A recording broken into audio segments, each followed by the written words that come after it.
Beef jerky, the easy way. Hey, this is Ricer from Dead Broke Barbecue Nation and welcome back to the channel. But if you're new here, we try to help you enhance and amplify your backyard barbecue fun. Now it's getting a little cooler out, and for some reason, once it hits September, I'm always in the mood for some beef jerky. I mean, we eat it all the time, but once it gets around hunting season, this is on everybody's list to do. So grab a round of MJ. We're gonna amplify some backyard barbecue fun.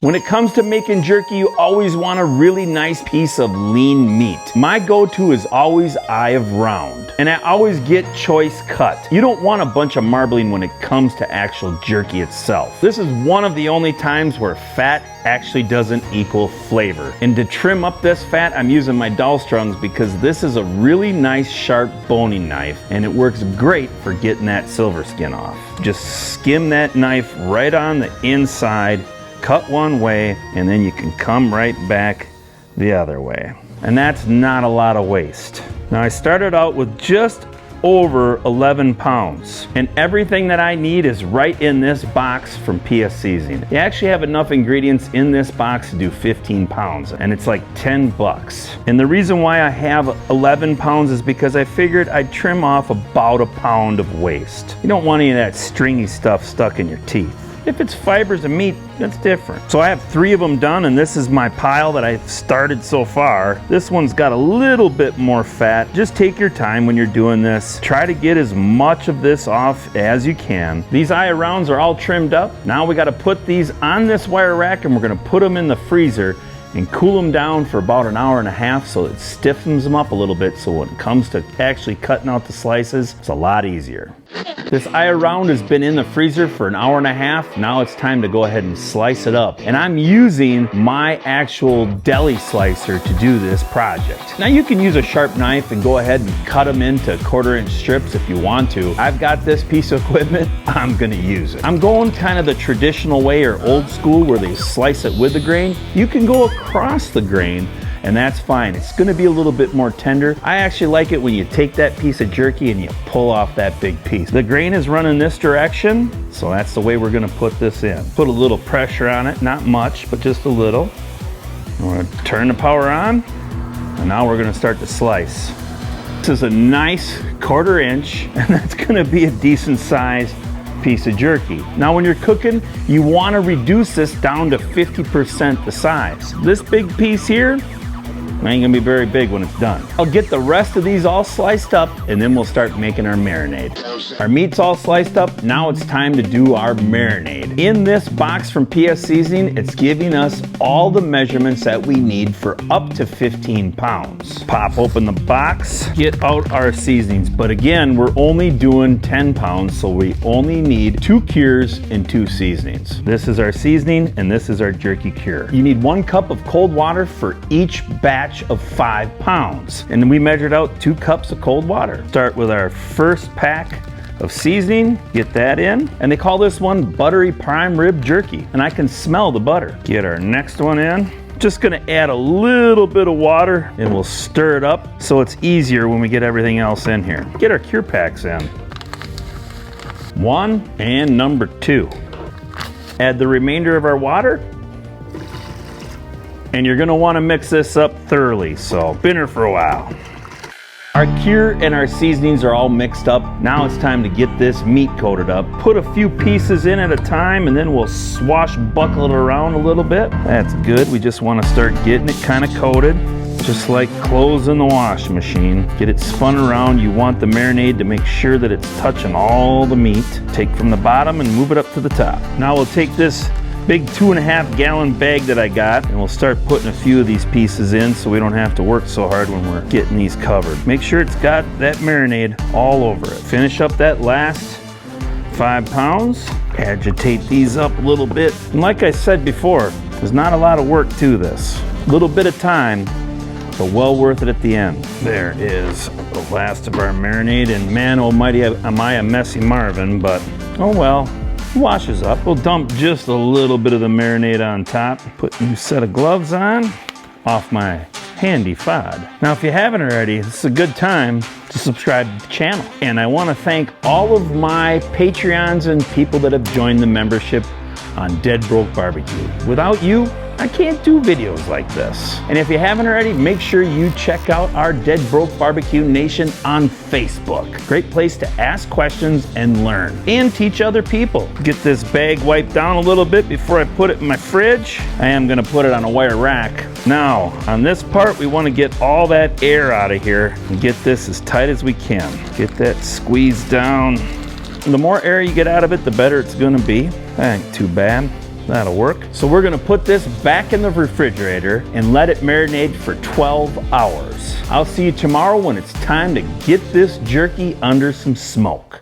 Our jerky is marinated for 12 hours. Now it's time to get to the fun part. The great thing about jerky is you can do it in your oven, air fryer, dehydrator, pellet grill, offset, charcoal, whatever you have. But I'm using my Pro Smokers PK100. The PK100 is 100% American made, right here in Wisconsin. It's a stainless steel insulated electric cabinet smoker. It has some incredible craftsmanship and it's not a pop can for sure. This smoker is ideal for making bacon, sausage, hot sticks, and jerky. And if you're interested, make sure you check the description below and use my promo code and save yourself 10%. Our first step to making jerky is actually we gotta start drying it out. If you're doing it on an oven, you're gonna wanna make sure you get some nice wire racks because this is gonna fall through on your oven. The PK stainless steel shelves are nice and tight, so we don't have to worry about any of it falling through. As you're loading up this jerky, give yourself a 1/4 inch in between the pieces. You wanna make sure that all the heat and smoke is getting through that grate. I said this earlier, but when you're making jerky, it has to reduce about 50% in size. Then you know it's dried out enough and you're pretty dang close to being done. Let's load it up, let's get it in the cooker. Just slide this first one in right here. I did spray the racks down with a little Pam just to prevent any sticking. This remaining marinade, well, it's junk. Throw it out. Get my table rolled out of the way and we'll get the PK in place. They all got to get their chance under the spotlight, right? First step for this pit is to actually start drying the jerky. We aren't adding any smoke yet, but if you're doing it on a pellet grill, well, you're gonna have smoke right out of the gate. And if you're doing it on an oven, well, you're not gonna have any smoke, but that's not a big deal. The smoke just adds a little layer of flavor. Set our temperature. We're gonna start going at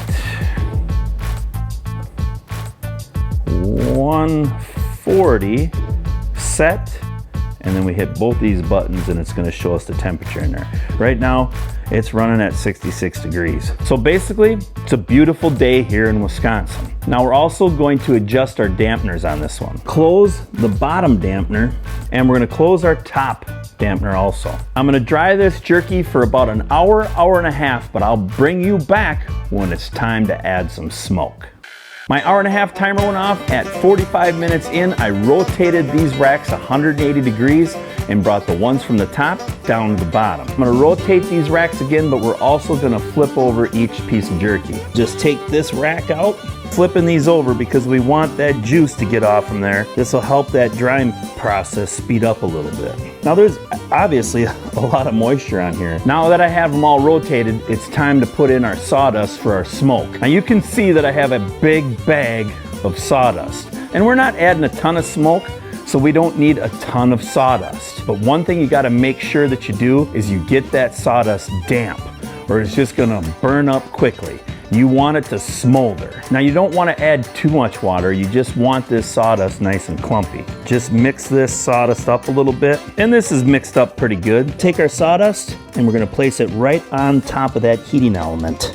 Now we're going to want to open up our dampener. We want to get that up to about half. And we'll take our top dampener and we'll open it wide open. And I'm going to raise the temperature to 150 degrees on the PK100. As that sawdust starts to dry, it's going to start to smolder, and that's what's going to give us our smoke. I'm going to leave that sawdust in there for an hour and a half, and that should give us enough smoky flavor on this jerky.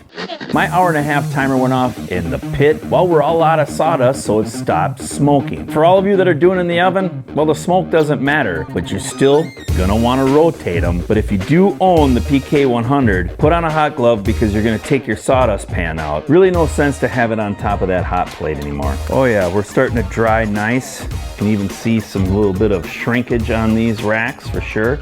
But let's grab that pan out. We burnt up all that sawdust. But get that ash out because the pan will start to oxidize and you're gonna have a hole in it. Take our rack out. Right now we'll just put this one up here and we're gonna move them all down. You can see that this piece that was cut a little thinner, that's actually starting to dry and it's getting pretty dang close. For the rest of this cook, I'm gonna be running this at 160 degrees. So let's turn this up to 160. I'll keep on setting a timer for an hour-and-a-half and then I'm gonna rotate those racks continuously. I'll bring you back when we start taking a little bit of this jerky out of the pit. I'm 9 hours into this cook and some of this jerky, well, it's ready to come out of the smoker. And it's about time because I wanna try a piece. You can see that I'm down to just 3 racks, but actually I just was able to bunch them up a little bit tighter because they're starting to shrink. Now I'm gonna say that most of these pieces, well, they're done. Nice and stiff, it ain't going anywhere, but when you start bending it over, you want it to break, just like this. And it snaps off easy, so it's a good bite. Oh yeah, this is jerky to me for sure. I make it different ways and sometimes it might be a little bit chewier, but this time I really wanted to dry it out. When this cools down a little bit, you'll be able to just take it and strip it right off. I'm not trying to preserve this for months on end. This is gonna be gone, believe it or not, by the end of this week. Some of those pieces, well, they're still gonna have to go for about another hour. And like I said earlier, this is so easy, you can do it at home. And everything that you need is right in this box from PS Seasoning. When you're using this prime rib jerky kit, I'm telling you, your house or your outdoors is gonna smell like prime rib. It's gonna make you really hungry. PS Seasonings has a variety of different flavors. So when you get a chance, try them all. That's all I got. Roll the nation.